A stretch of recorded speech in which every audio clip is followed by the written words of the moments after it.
¿Cómo sabemos quién está cuerdo y quién no? Piénsalo un momento. ¿Y si el simple hecho de estar en un hospital psiquiátrico te convirtiera, a los ojos de todos, en un loco, sin importar lo que hicieras? O lo que dijeras. Exacto. Hoy vamos a analizar a fondo uno de los estudios más explosivos en la historia de la psiquiatría. Se llama Sobre estar cuerdo en lugares de locos. Lo publicó David Rosenhan en 1973. Y no solo cuestionó a la psiquiatría, o sea, prácticamente le prendió fuego a todo el sistema. Totalmente.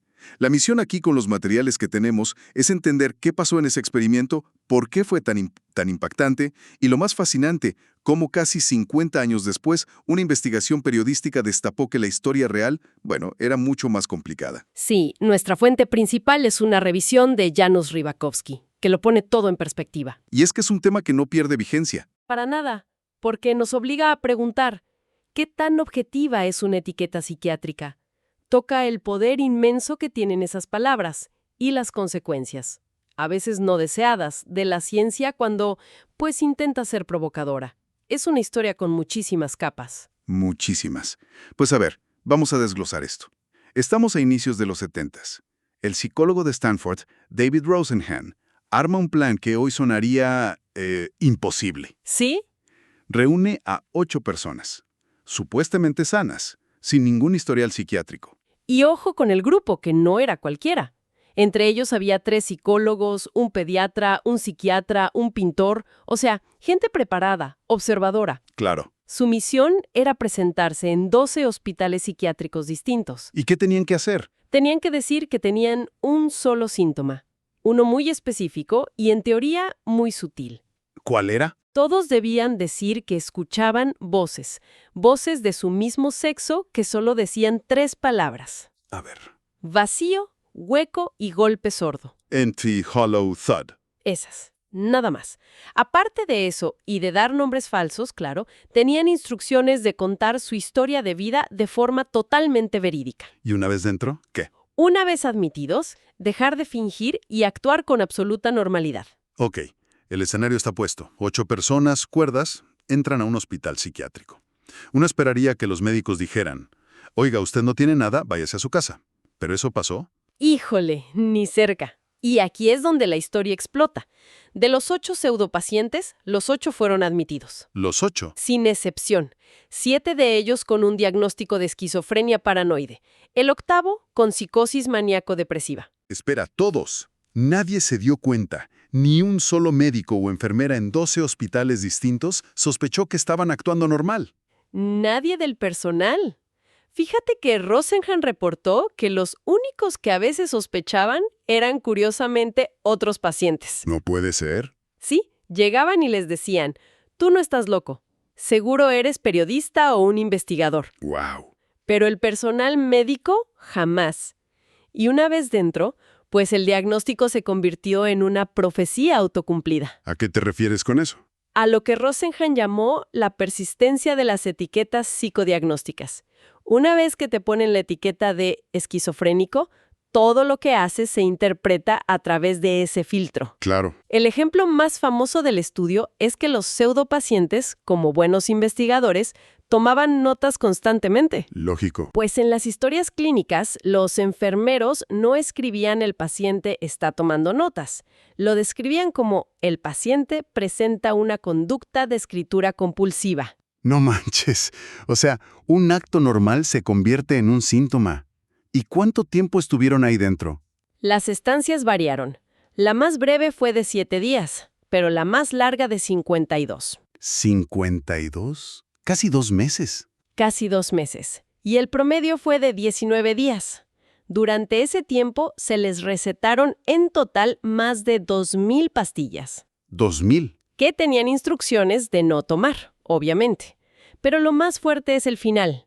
Al ser dados de alta, ¿Qué pasó? a ninguno se le declaró sano o curado. El diagnóstico de salida fue esquizofrenia en remisión. O sea que la etiqueta nunca se fue del todo, ¿verdad? Nunca. Es que es brutal. No solo te diagnostican mal, sino que te dicen que tu locura solo está dormida. Y esto me lleva a pensar, un estudio así tan crítico tuvo que caer en un terreno ya preparado, ¿no? La sociedad ya estaba predispuesta a creerlo. Completamente. El artículo no surgió en un vacío, Pensemos en el ambiente de los 70. Había una desconfianza enorme hacia las instituciones en general. Sí. Y los hospitales psiquiátricos eran vistos casi como prisiones. Películas como The Snake Pit ya habían plantado esa idea. Pero la que lo inmortalizó fue One Flew Over the Cuckoo's Nest, Atrapado sin salida, claro. que se estrenó en el 75, 2 años después del artículo de Rosenhan. Y es básicamente la película del experimento, Sí, encapsuló perfectamente ese sentimiento. de que los psiquiátricos eran lugares para reprimir, no para curar. Y no solo en el cine, también había un movimiento intelectual detrás de todo esto. Exacto. Estaba en pleno auge la llamada antipsiquiatría. Pensadores como Thomas Szasz publicaron libros con títulos tan provocadores como El mito de la enfermedad mental. ¿Qué título? Argumentaban que la enfermedad mental era una construcción social, una etiqueta para la gente que se desviaba de la norma. Y el estudio de Rosenhan fue como echarle leña al fuego. Fue el cerillo en el pajar. Claro, y con un estudio tan explosivo que confirmaba los peores miedos de la gente, era inevitable que tuviera consecuencias políticas. No todos iban a quedar de brazos cruzados, ¿o sí? Para nada. De hecho, el experimento fue el catalizador de una de las batallas intelectuales más feroces de la psiquiatría moderna. Y si Rosenhan es el protagonista, el antagonista claro es un psiquiatra llamado Robert Spitzer. Ok, ¿y qué decía Spitzer? ¿Cómo rebates algo que parece tan evidente? Ciencia presentada como ciencia. Durísimo. Y su argumento, si lo piensas, tiene bastante lógica. Decía, a ver, si una persona llega a un hospital, dice que ha estado escuchando voces durante semanas y pide ayuda, ¿qué se supone que haga un médico? Pues atenderlo. Ignorarlo sería una negligencia. Entonces, un diagnóstico provisional de esquizofrenia, bajo esas circunstancias, pues no le parecía tan descabellado. Es un buen punto. La función del hospital es pecar de precavido, en teoría. Y Spitzer era brillante y muy mordaz. Su crítica más famosa fue sobre el diagnóstico de esquizofrenia en remisión. Señaló que ese diagnóstico era rarísimo en la práctica y remató con una frase que se hizo legendaria. ¿Cuál? Dijo que, más que un estudio científico, el trabajo de Rosenhan era un caso de lógica en remisión. ¡Qué joya de frase! Una guerra académica en toda regla. Pero, más allá de las frases ingeniosas, ¿este pleito tuvo algún efecto real? Tuvo el efecto más grande que te puedas imaginar.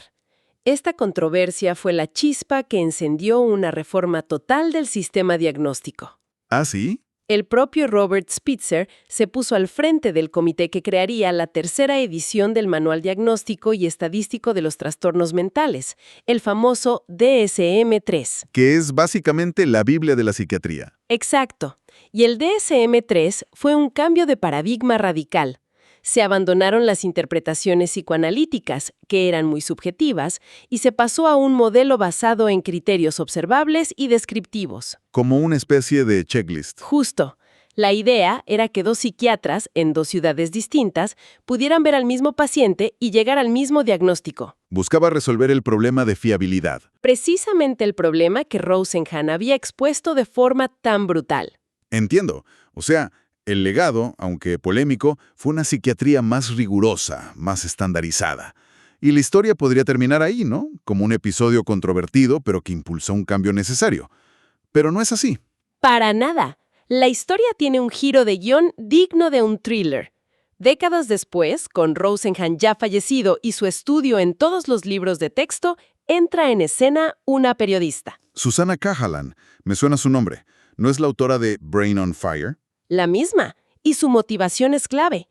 Ella misma había sido diagnosticada erróneamente con un trastorno psicótico, cuando en realidad tenía una encefalitis autoinmune. Vivió en carne propia el terror de ser etiquetada injustamente. Exacto. Y esa experiencia la obsesionó con la historia de Rosenhan y consiguió algo que nadie había tenido: acceso a los archivos privados de Rosenhan. Sus notas, sus diarios. Todo. El borrador de un libro que nunca terminó. Y a ver, ¿qué fue lo que encontró en esos papeles que cambiara la historia?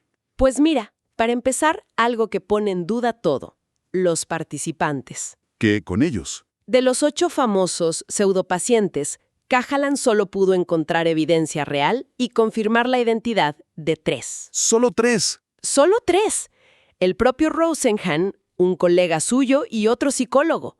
De los otros 5, Nada. no hay rastro, no hay nombres, no hay correspondencia, su existencia es, como mínimo, dudosa. ¿Qué? ¿Me estás diciendo que la mitad del estudio podría ser ficción? Es una posibilidad muy, muy real.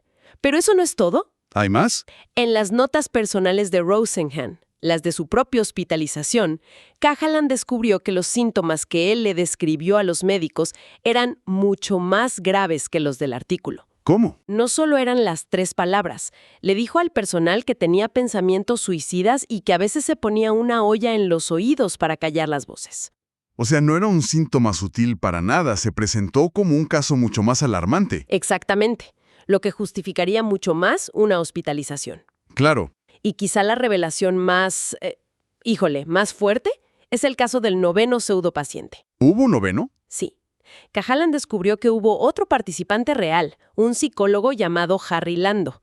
El problema es que la experiencia de Lando fue abrumadoramente positiva. ¿Positiva? ¿Cómo? En sus notas describió al personal como atento, el ambiente como terapéutico, amigable. Eso destruía por completo la narrativa de Rosenhan. ¡Por completo! ¿Y qué hizo Rosenhan? Lo borró. Simplemente lo borró del estudio. Excluyó sus datos porque no encajaban con la conclusión que él ya tenía en mente. ¡Qué fuerte! Ese es el pecado capital de la ciencia. Seleccionar los datos que confirman tu hipótesis e ignorar los que la contradicen. Entonces estamos hablando de un posible fraude en múltiples niveles. Participantes fantasma, síntomas exagerados, datos manipulados. Con todo esto sobre la mesa, ¿cómo vemos el legado del estudio? ¿Es solo una gran farsa o queda algo de valor? Esa es la pregunta del millón. Y la respuesta es muy ambigua. Porque las consecuencias de ese artículo, fraudulentas o no, fueron inmensas. Y tienen 2 caras muy marcadas. A ver, empecemos por la negativa, que me imagino es la más evidente ahora. El lado oscuro es la crisis humanitaria que ayudó a crear. El estudio de Rosenhan fue un argumento potentísimo para acelerar la desinstitucionalización, o sea, cerrar masivamente los hospitales psiquiátricos. La idea era noble, supongo. La idea era tratar a la gente en la comunidad, pero se hizo sin crear una red de apoyo suficiente. Fíjate en esta cifra de Thomas Insel, exdirector del Instituto Nacional de Salud Mental de ESUE. A ver, En 1955 había más de 500,000 de camas psiquiátricas públicas. Para 2014 quedaban 40,000. ¿y a dónde fue toda esa gente con enfermedades mentales graves? A eso se le conoce como transinstitucionalización. No desaparecieron, simplemente se movieron a otras instituciones que no estaban preparadas para ellos. ¿Cómo cuáles? Principalmente las cárceles y las calles. Hoy, en Estados Unidos, hay 10 veces más personas con enfermedades mentales graves en prisiones que en hospitales psiquiátricos. ¡Qué terrible! Es resolver un problema creando uno mucho mayor. Hay una cita de la neuropsicóloga Dominique Kinney que lo resume de forma escalofriante. Dijo, pudimos ver la luz al final del túnel. No sabíamos que era un tren que venía de frente. ¡Wow! ¡Qué imagen! Esa es la tragedia. Se cerraron los asilos que sin duda tenían problemas enormes, pero no se construyó nada a cambio. Es desolador. Pero, a ver, ¿hay algo rescatable? ¿Alguna consecuencia positiva, aunque sea indirecta? Sí, y aquí entra la gran paradoja. A pesar de todas sus fallas, el artículo obligó a la psiquiatría a hacerse un examen de conciencia muy, muy profundo. La cachetada, aunque viniera de un tramposo, fue tan fuerte que los hizo reaccionar. Justo. Como dijimos, fue el motor para crear el DSM-3 y sistemas de diagnóstico más rigurosos. Y eso suena bien, ¿no? Criterios, tienes depresión.